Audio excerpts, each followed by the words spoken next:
Hello दोस्तों, आप लोगों के अपने channel matric and inter coaching centre PK पर एक बार फिर से स्वागत है। जैसे कि आपको पता होगा क्या हमारा हिस्ट्री का चैप्टर नंबर 2 चल रहा था, जिसके बारे में हम लोग चर्चा कर रहे थे, वह था राजा, किसान और नगर। पार्ट 2 होगा हमारा, क्योंकि इससे पहले हम लोगों ने पार्ट 1 में हम लोग ये जान चुके थे क्या इस चैप्टर में हमको पढ़ना क्या है। मोटे तौर पर बता दें आपको क्या इस चैप्टर में हमको पढ़ना क्या था। पहला पढ़ना था ऋग्वैदिक और उत्तर वैदिक यानी वैदिक काल को पढ़ना था, जो आपको हम पढ़ा चुके हैं, और महाजनपद के बारे में पढ़ना था, मौर्य साम्राज्य और गुप्त साम्राज्य के बारे में पढ़ना था। इसमें से महाजनपद और मौर्य साम्राज्य बहुत ही इंपॉर्टेंट रहता है, तो आपके लिए आज हम जनपद महाजनपद का संपूर्ण जानकारी आज लेके आए हैं, जिसमें किसी प्रकार की आपको दिक्कत नहीं होगी। इनके बाद एक वीडियो और आएगी जिसमें आपको मौर्य साम्राज्य, जिसमें अशोक के बारे में, मौर्य साम्राज्य किस प्रकार से स्थापना हुआ, उसका प्रशासनिक न्यायिक व्यवस्था किस प्रकार से था, इन सभी बातों को डिटेल पूर्वक हम लोग चर्चा करेंगे, क्योंकि दोनों से प्रश्नमढ़िया बनने का चांस रहता है, यानी कि द्विगुत्रीय प्रश्न पूछे जाने की चांस रहता है। तो हम लोग उसे नेक्स्ट लेक्चर में देखेंगे और उसी लेक्चर में यानी तीसरा वीडियो में ही हमारा क्या होगा, ये चैप्टर अंतिम हो जाएगा। तो चलिए आज स्टार्ट करते हैं। बहुत ही छोटा टॉपिक लिए हैं हम लोग, क्या जनपद और महाजनपद पूरा चर्चा करेंगे। आखिर जनपद होता क्या है, महाजनपद होता क्या है।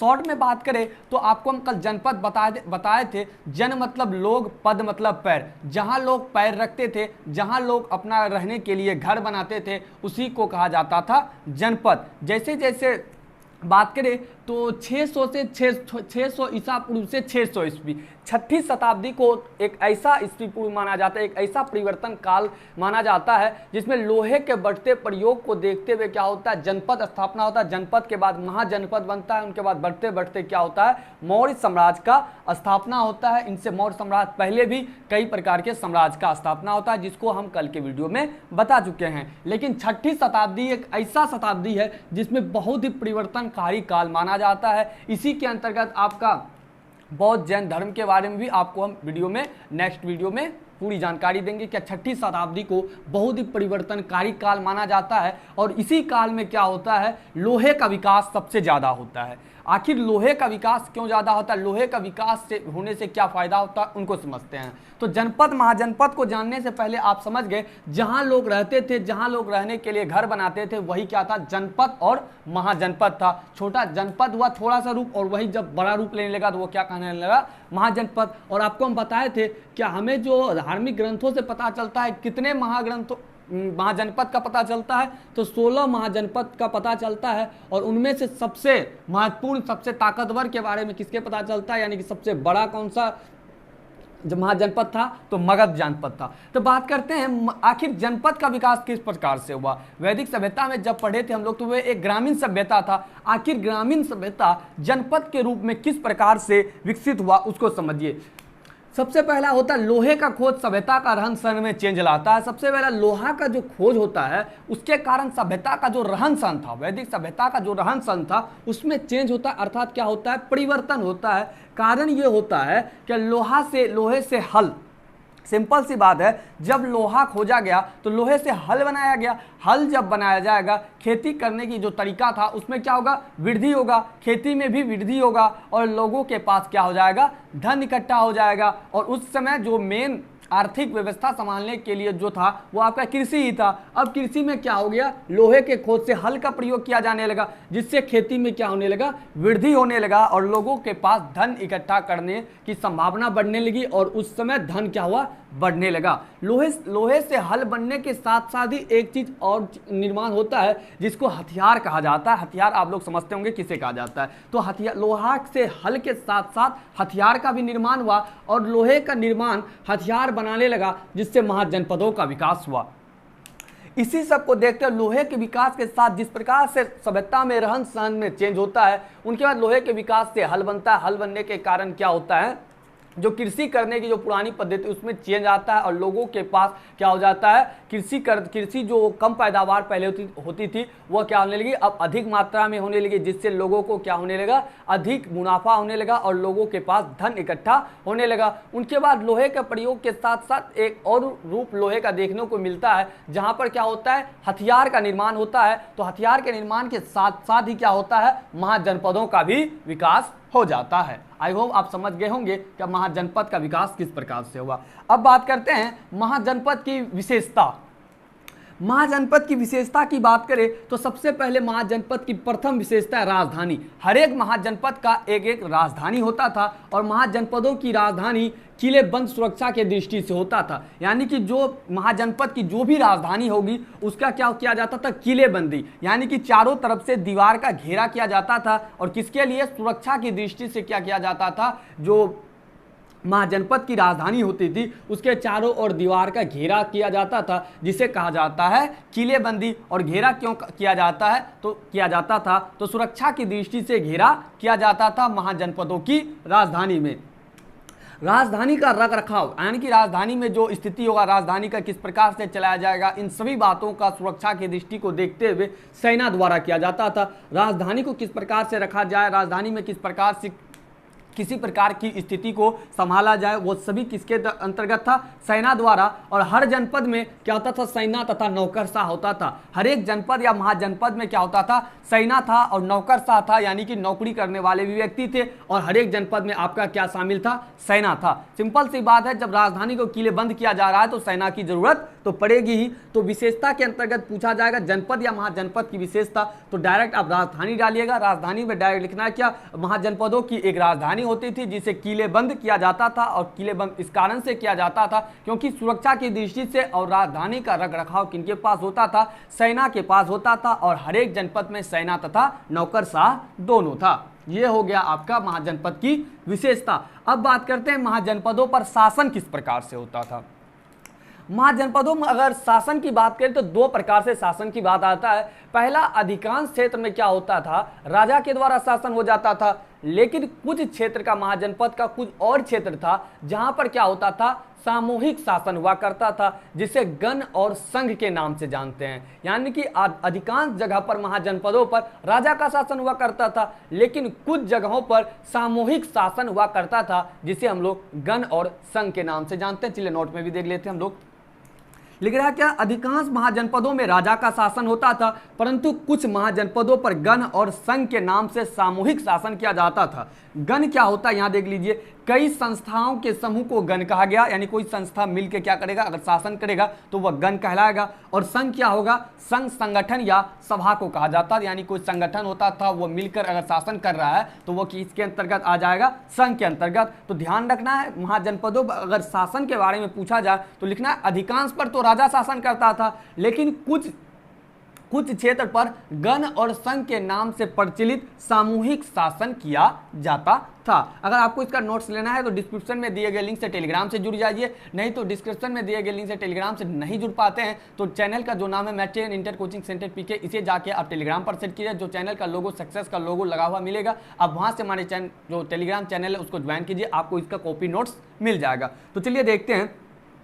तो अधिकांश महाजनपद पर राजा का शासन था और गण और संघ के नाम से भी शासन किया करता था। उनके बाद मुख्य रूप से 16 महाजनपद था। मुख्य रूप से आपको कल ही बताएं, मुख्य रूप से 16 महाजनपद था, वर्णन किया जाता है। और सबसे मुख्य मगध का था, सबसे मुख्य और सबसे ताकतवर और सबसे बड़ा बात करें कौन सा महाजनपद था, और मगध था। शासन की बात करें तो शासन में सबसे बड़ा बात आपको ध्यान रखना, सभी को समान अधिकार प्राप्त था। शासन में बात करें तो मगध जो हमारा महाजनपद था उसमें सभी को समान अधिकार प्राप्त था, और समान अधिकार वाली बात नहीं थी, सभी को एक प्रकार का एक समान अधिकार प्राप्त था। तो ये हो गया आपका शासन वाली बात। अब बात करते हैं धर्म ग्रंथ का निर्माण। 6ठी शताब्दी एक ऐसा काल है जिसमें बहुत सारा परिवर्तन होता है, जिसमें से एक परिवर्तन आता है आपका धर्म ग्रंथों का भी निर्माण होता है। तो देखिए क्या होता है, इसी दौर में ब्राह्मणों द्वारा धर्म ग्रंथ का निर्माण किया गया। तो 6ठी शताब्दी बहुत ही परिवर्तनकारी आपका क्या माना जाता है, इससे माना जाता है। उसी दौर में क्या करता है, जब धर्म का निर्माण की बात करते हैं, धर्म ग्रंथों के निर्माण की बात करते हैं, तो उसमें से ब्राह्मण द्वारा क्या किया जाता है, धर्म ग्रंथों का भी निर्माण किया जाता है। धर्म ग्रंथ में क्या बताया गया, तो धर्म ग्रंथ में आपका बताया गया राज के नियम बताए गए। आखिर राज का नियम क्या होगा, राज किस प्रकार से चलाया जाएगा, सरकार, राजा और प्रजा के बीच किस प्रकार का संबंध होगा, इस इन सभी बातों का नियम किसमें बताया गया, तो धर्म ग्रंथ में बताया गया। और ब्राह्मण द्वारा धर्म ग्रंथ को बनाया गया था। और धर्म ग्रंथ में राज्य के नियम, आखिर राज्य को किस प्रकार से चलाया जाएगा, अर्थात महाजनपद को किस प्रकार से चलाया जाएगा, इन सभी बातों का नियम किसमें बताया गया, आपका धर्म ग्रंथ में। और धर्म ग्रंथ के अनुसार याद रखिएगा, इसी धर्म ग्रंथ के अनुसार यह कहा गया कि राजा बनने का अधिकार सिर्फ क्षत्रिय के पास है। इसी धर्म ग्रंथ में तभी ही कहा गया था जो राजा बनेगा वह क्षत्रिय सिर्फ बनेगा। इसी धर्म ग्रंथ में ध्यान याद देखिएगा कि यहाँ जो धर्म ग्रंथ का निर्माण हुआ 6वीं शताब्दी ईसा पूर्व में, तो वहां पर क्या हुआ, धर्म ग्रंथ में यह कहा गया राजा जो बनेगा वह सिर्फ क्षत्रिय ही बनेगा। क्षत्रिय आप क्या पता जाति होता है, आपको पता होगा आई होप। तो राजा बनने का अधिकार किसके पास हुआ, सिर्फ क्षत्रिय के पास था। शिक्षा ज्ञान बांटने का कार्य ब्राह्मण द्वारा और इसी तरह सभी लोगों का कार्य ब्राह्मणों द्वारा निश्चित किया गया। शिक्षा और ज्ञान बांटने की कार्य बात करें तो प्राचीन समय से आप लोग जानते ही होंगे क्या ब्राह्मणों द्वारा शिक्षा को बांटा जाता था। और इसी तरह लोगों का कार्य यानी कि कौन सा लोगों का क्या कार्य होगा, इन सभी बातों का बंटवारा कौन किया, आपका ब्राह्मण के द्वारा किया गया। आखिर वो जाति है तो वो कौन सा कार्य करेगा, ये जाति कौन सा कार्य करेगा, इन सभी बातों का बंटवारा करता आपका ब्राह्मण। और इन सभी बातों का कहाँ लिखता है, वो धर्म ग्रंथ में लिखता है। और धर्म ग्रंथ में एक मुख्य बात ये भी लिखता है कि राजा जो बनेगा वह सिर्फ क्षत्रिय ही बनेगा। और धर्म ग्रंथ में राज्य के नियम बताए गए हैं। और धर्म ग्रंथ किसके द्वारा लिखा गया, तो ब्राह्मणों के द्वारा लिखा गया। आई होप आपको जनपद की विकास, विशेषता, शासन और धर्म ग्रंथ का निर्माण में किसी भी प्रकार की दिक्कत नहीं होगी। अगर वीडियो में किसी प्रकार की दिक्कत हो तो आप वीडियो पर कमेंट अवश्य करें। अब थोड़ी सी जानकारी हम लोग मौर्य साम्राज्य की देख लेते हैं, जो हम कल भी बात किए थे। लेकिन यहाँ जो मौर्य साम्राज्य की जानकारी का जो स्रोत है ये आपका लघु में कई बार पूछा गया है, तो इसको आप बढ़िया से नोट कीजिएगा। बोर्ड में कई बार पूछ लिया है तो उसको देख लेते हैं और कल इसका हम लोग डिटेल देखेंगे मौर्य साम्राज्य का। तो आपको हम कल बताए थे कि मौर्य साम्राज्य चाणक्य के द्वारा स्थापना। मौर्य साम्राज्य के पीछे अगर हाथ देखा जाए तो चाणक्य का हाथ था, आपको हम कल बताए थे, ठीक है। तो मौर्य साम्राज्य कितना ईस्वी तक चला था, 321 से 185 ईसा पूर्व तक।